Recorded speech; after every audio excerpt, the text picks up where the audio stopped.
kita syukuri. Keberagaman adalah kekayaan yang pantas kita hidupi bersama. Untuk mencapai tempat ini, tadi ada beberapa yang bercerita. Sampai pintu depan ada jawaban di sebelah sana, yang lain lagi sebelah situ, yang lain lagi pintu timur, yang lain lagi pintu karnaval, yang lain lagi sana. Jawabannya ragam, maka kacau. Ternyata keberagaman tanpa kebersamaan bisa membuat kekacauan. Jam makan siang jam 1, ada yang jam 2, ada yang jam 3, jam 4, lapar, jadi kacau. Maka juga demikian bisa terjadi kekacauan ketika tidak ada kebersamaan. Justru keberagaman itu harus dihidupi dalam persaudaraan dan kebersamaan supaya tercipta kedamaian. Salah satu kebutuhan mendesak dunia saat ini adalah adanya orang-orang yang menjadi pembawa dan pencipta perdamaian.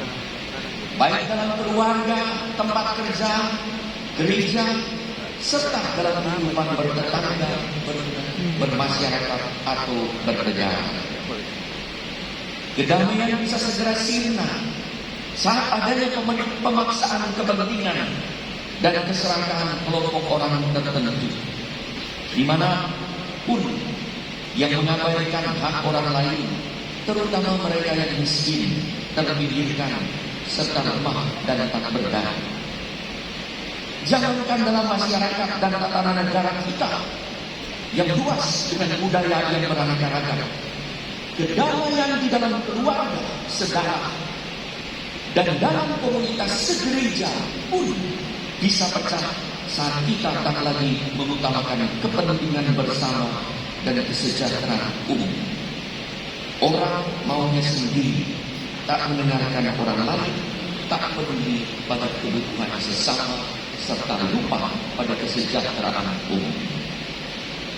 Saudara-saudara yang terkasih, pesta paduan suara gereja yang kita tutup dengan penuh syukur pada hari raya semua orang kudus ini, yang sebetulnya kita rayakan besok, kiranya bukanlah hanya merupakan perlombaan paduan suara gereja, tetapi juga merupakan pesta kebangsaan dari 38 provinsi Negara Kesatuan Republik Indonesia yang diikuti oleh 37 konsultan.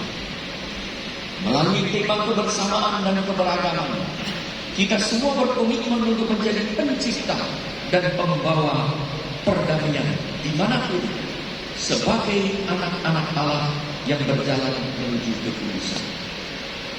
Saya ingat peristiwa lebih dari 28 tahun yang lalu saat saya hendak membuka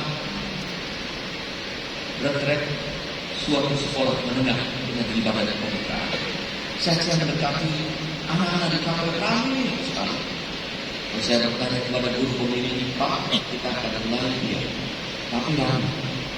Guru agama yang ada pembimbing itu marah di kampung. Hai anak-anak, diam! Kalian ini anak-anak Tuhan atau anak-anak setan? Anak-anak Tuhan diam di gereja berdoa, anak-anak setan hidup terus. Semua anak-anak diam. Rupanya mereka anak-anak Tuhan. Diam. Tapi rupanya itu menjadi guyonan di antara anak-anak. Waktu saya masuk tuh, anak-anak itu guyon. Kita anak-anak setan. Kita anak-anak setan. Siapa bapaknya? Itu bapaknya. Itu bapaknya. Kita anak-anak setan. Jadi selama ibadat itu ramai. Mereka itu saling guyonan di sana, ketawa. Saya sambil dengar. Tapi guru itu mungkin karena ibadat dia diam. Saya yakin karena marah, karena malu, karena jadi guyonan. Saya keluar selesai ibadat. Betul, baru saya keluar saat rezeki itu saya dengar guru di keluar besar, dasar anak-anak setan. Marah lagi. Memang anak-anak setan ini membawa kegaduhan. Saudara-saudara yang terkasih, Yohanes dalam bacaan kedua mengingatkan kita akan kasih karunia Allah yang begitu besar sehingga kita disebut anak-anak Tuhan, anak-anak Allah. yang dan kelak kita akan menjadi seperti Kristus, yang kita tahu dialah anak Allah yang berkenan kepada Allah yang harus kita dengarkan.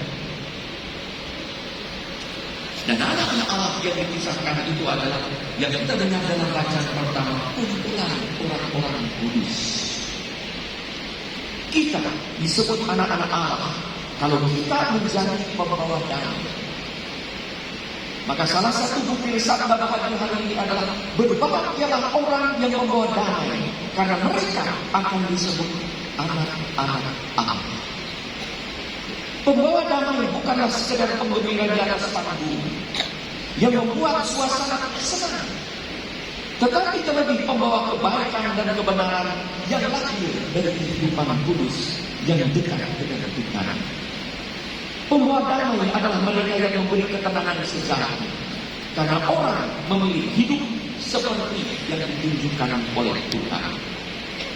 Dalam dokumen Gaudete et Exsultate, bersukacitalah dan bergembiralah, yang membahas Injil hari ini dari Matius 5:1-12. Sri Paus Fransiskus mengatakan, saya kutip nomor 8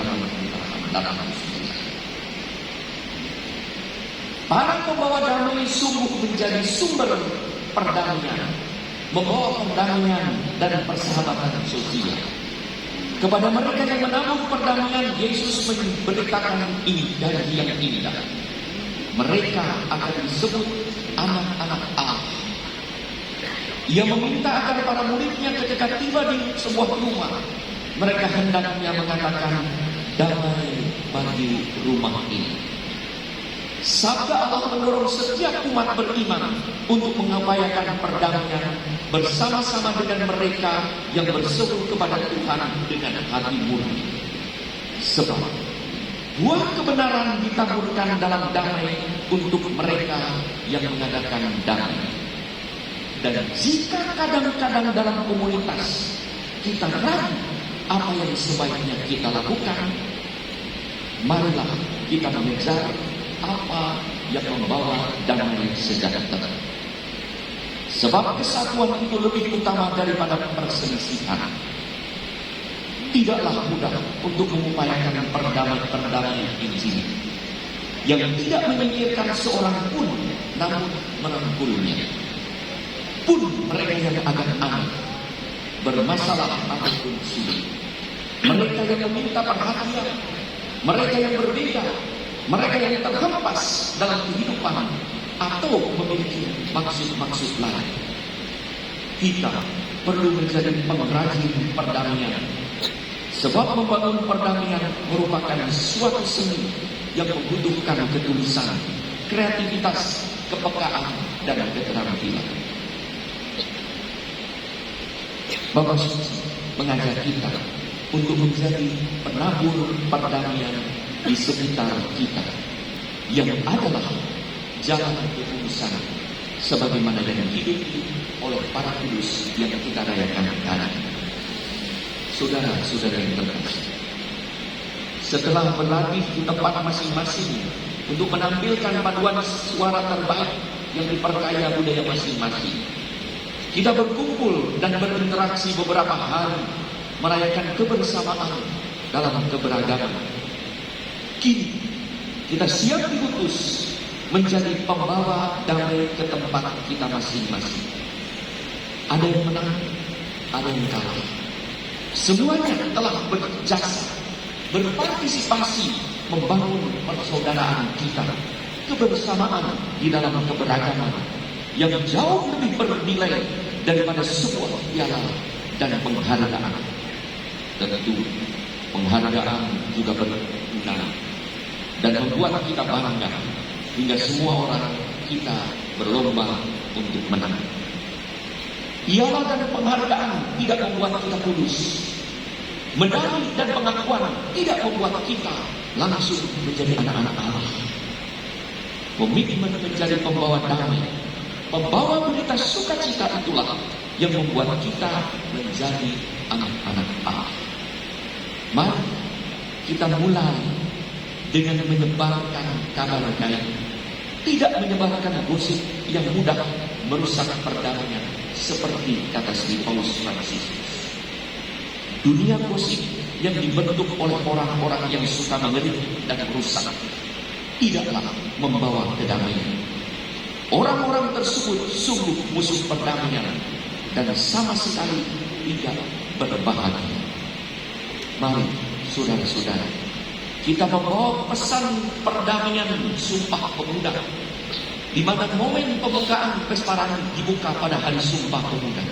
Kita bawa pesan perdamaian Sumpah Pemuda, ikrar dan janji setia untuk bersatu dalam satu bahasa, satu bangsa, satu tanah air Indonesia.